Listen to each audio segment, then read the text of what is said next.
Hello guys, today I'm gonna show you how to change oil in automatic transmission ZF 6HP from BMW.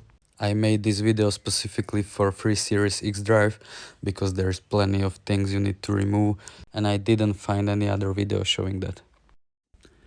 You're gonna need these parts, the sump, which is also the filter.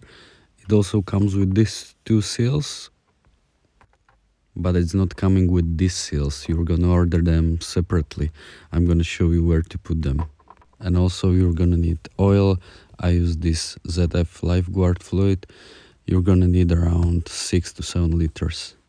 I actually used 8 liters because I was changing the cooler pipes and also I let the transmission to drain for like 12 hours. And at the end I also changed these parts I'm showing you now because after all these years they were worn out and it was easier to get them to replace now. There is two types of these sleeves. I accidentally ordered this one, which is for the smaller gearbox, so I need to reorder them for this bigger box that I have, so watch out for this. Firstly, remove all the covers that you might have. We will be removing the transfer case, so in order to do that, we need to remove the exhaust first. I will be also removing this front drive shaft. Some people say it's necessary to remove it, some people say it's not. Let me know in the comments. I will be removing it because my gearbox is leaking a little bit oil from the cooler lines right over there. Now remove this skid plate and these bars, or however we want to call them, so we gain access to the exhaust. Here remove two screws near the exhaust tips, one screw here. And now it's just these two rubber bands holding the exhaust in, so remove that. With the exhaust out, I will be also removing these heat shields, so I will gain access to the flex disc, which is cooked on my car. So I'm gonna change that one, and there is one on the other side as well, so I will change both because I have access to it now. It's pretty easy. We'll just remove all the bolts holding this flex disc in, and I need to do the same on the other side as well. So I will remove this one remaining heat shield. It's just two bolts on the side, one in the middle. Drop that down. Removing these bolts was a little bit tricky to do on the ground, but you will be able to do it. It's good to put your handbrake on so the drive shaft doesn't spin so much. Then just pop off the drive shaft. It can be harder as well. You need a screwdriver or some pry bar to do it. I already put new parts in. I tightened these 3 bolts on each side so I have good access to them. And now I will put the drive shaft back in. Now I'm gonna remove the front drive shaft. It's good to have at least one wheel off the ground so you are able to turn that and remove all the bolts. With the drive shaft out of the way, I can see it's really leaking from the cooler lines. So I'm gonna head and remove the bolt and remove the cooler lines. It will start to leak a little bit of oil, so be sure you have something to catch the fluid in. I will remove one more bolt. Right here there is a holder, so I have better access to the lines because they are from plastic and I don't want to crack them. I bought these O-rings, so I'm gonna put it on and put everything back in except the front drive shaft. It's back in place, but I'm not gonna tighten it up because I'm not sure whether it should be loosened or not before lowering the transmission. But again, let me know in the comments if you know the answer. Of course, you're gonna need something like hydraulic jack to raise up the gearbox. And now you can remove 3 bolts on each side of the gearbox holder, and you can remove the gearbox holder out of the way. Now we will remove the skid plate holder, and we will be removing this holder of the exhaust. It's a little bit tricky to get to. I lowered the gearbox a little bit to gain a better access. And I also decided to change this gearbox mount because the old one was really worn out.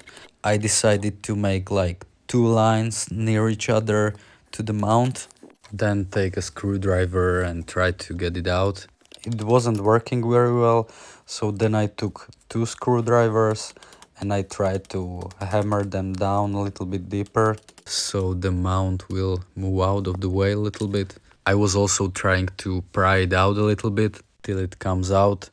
There's a little bit of either plastic or aluminum inside. I'm not sure, to be honest, but it's easier to get it out than putting the new one in. To put it back in, you will need something like this, some kind of a press to press the new mount in. I'm sure there is some fancy tool that I don't have to put it back in, but this is what I came up with. Since you don't have a lot of space on this right side, I just put two screwdrivers in through some washers and I tried to tighten it up and it worked. And we can finally drain the gearbox oil. We can remove all the bolts from the gearbox. With transmission pen still in the place, you're not able to remove this draining plug from the transfer case, which means this is also the time and place to change the transfer case fluid. Just be sure you are able to remove this filling bolt before you remove this drain bolt. You need to put in around half of the liter of the fluid for the gearbox. Just fill it in till it starts to come out of the draining hole. Now we need to remove this connector of the Mechatronics of the gearbox. Get it out of the way. There is a plastic clip that we need to unlock in order to remove the Mechatronics sleeve gasket, or however you want to call it. It's this one. Now you can remove it with a screwdriver. Sometimes it's really hard to get out. Don't worry, you can damage it because you have a new part that will go in. I will show you how this works with the Mechatronics out of the car. You need to pull it down to unlock the sleeve, then you can take out the sleeve.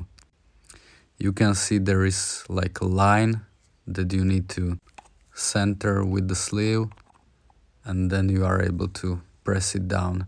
You really need to press it hard as well till these clips on the side will get in.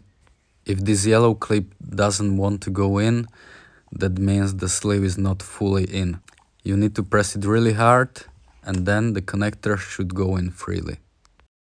But don't put a new one in yet, because we will be removing this Mechatronics unit.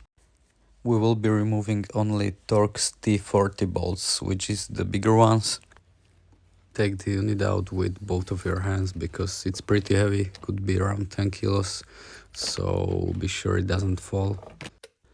Now I will replace these seals. Before putting a new one in, just make sure the old seals are still not in the transmission, check it out. And I will also replace the sleeves. You may need some kind of tool for that. I was using this like a hook to put it inside of the sleeve and just pull it out. The sleeves come in 3 different lengths, as you can see here. It was the end of the day, so I let the transmission to drip oil till next day. I cleared the edges of the transmission from all the residue that's been there, so the new pan is gonna seal perfectly. I also cleaned this hole for the new gasket for the Mechatronics. So getting the new sleeves in the transmission could be a little bit tricky because they tend to fall out. I put oil on them and I was pushing them really hard so they would stay in. It was a little bit of a hard job to stick them all into place, but after some time I was able to do it. Now we will put the unit back. Just be sure the sleeves didn't fall off their place. And also be careful, you need to align this part, which is basically the shifter in the car connected to the gearbox. If you have the torque wrench, torque for the bolts of the Mechatronics it's 8 Newton meters. Now we will put in the sleeve for the electronics. I'm just putting a little bit of oil around the gasket so it will go in easily. Remember, there is a little pin which you need to align in order to put in the sleeve correctly. But again, it's going in pretty hard, so you really need to push it in. And this is how it looks when it's fully in. So be sure yours is like that as well. And if you do this correctly, the white pin will go in freely like this. Don't use any power to push it in. If it's going hard, the sleeve is not fully in. Now we can put in the connector for the electronics. You also need to line it up like this and then just twist the connector so it's fully in. Now we can put the oil pan back in place. Then put in the exhaust holder, hold it by these two little screws. Now we can put in the transfer case so the transmission is in the place. The car must be at level. It cannot be tilted in any way, so when we will be filling up the transmission, we will fill in the correct amount. I will also screw the front axle now, because I won't lower the transmission again. And we are ready to fill up the transmission. You need to put in around 3 to 4 liters of the fluid till it starts to come out of the hole. Then you will put the plug back in and you are ready to start the car. You will go through each gear for like 10 seconds. And because I drained a little bit more oil than you would normally do, the filled capacity wasn't enough and my car was making this sound.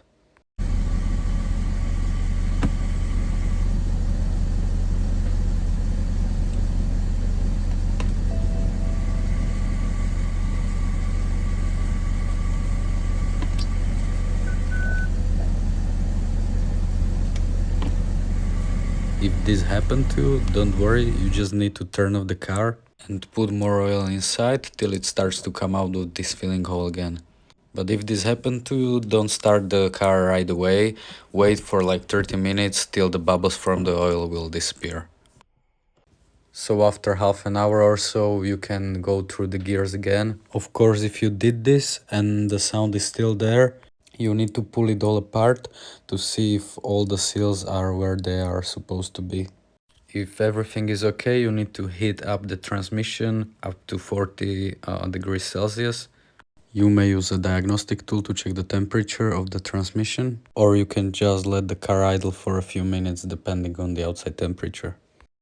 Now with the car still running, you need to take off the plug and we will fill another 3 or 4 liters in.